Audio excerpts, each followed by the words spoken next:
قصة هاجت في نفسي حزنا وألما.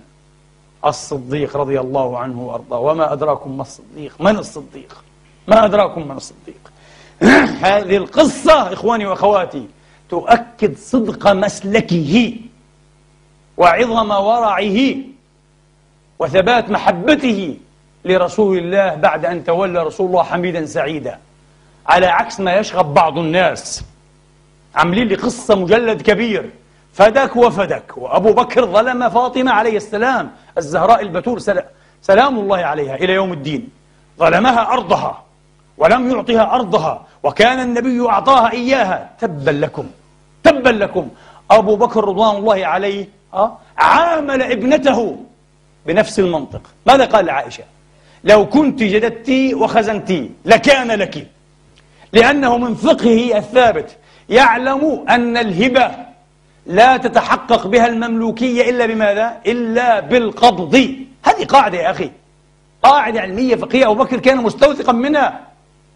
لو فاطمة البتراء الزهول عليها سلام الله ورضوان الله وكراماته إلى يوم الدين، لو كانت قبضت فدكا فصارت في ملكها لصارت ملكا لها، ولكن النبي وهبها فاطمة أو وهبها إياها، لكنها لم تقبضها، واختلس من بينهم رسول الله، توفي سريعا. فجاءت فاطمة تطالب، فبكى أبو بكر وقال لها: والله يا بنت رسول الله لقرابة رسول الله أنت أحب إلي من أن أصل من قرابتي. أنت أحب إلي من عائشة، أحب إلي من كل أولادي. قال لها: ولكن سمعت النبي يقول: نحن معاشر الأنبياء لا نورث ما تركنا صدقة. أخاف أن أحيد عن خطه. قال شيء تخشع له الأبدان. والله هذا من صدق الصديق. بنفس المنطق رضوان الله عليه عامل من؟ عامل أولاده.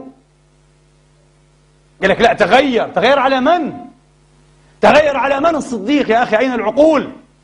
على فاطمة عليه السلام، على بنت حبيبه وخليله وأحب الخلق إليه، أحب إليه من نفسه. تغير على رسول الله أبو بكر مباشرة بعد يومين 3 أيام من وفاة رسول الله. والله محال، أقسم بالله هذا محال. أبطل جهاده وهجرته وعطاءه ورضخه من أجل ماذا؟ من أجل أن يعيش بمرقعة ويدفن مكفنا بثوبه. أين العقل يا أخي؟ نسأل الله أن يكشف عن أبصارنا وبصائرنا. شيء مؤلم مؤلم. والله أقول هذا نصيحة لإخواني، أقسم بالله لا أقولها تشفيا، ولا أحب الفتن وأنا معروف عني، ولكن أقول هذا أقسم بالله وأنا في رمضان نصيحة لهم.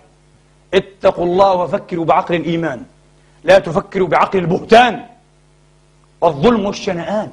رضي الله عن أبي بكر.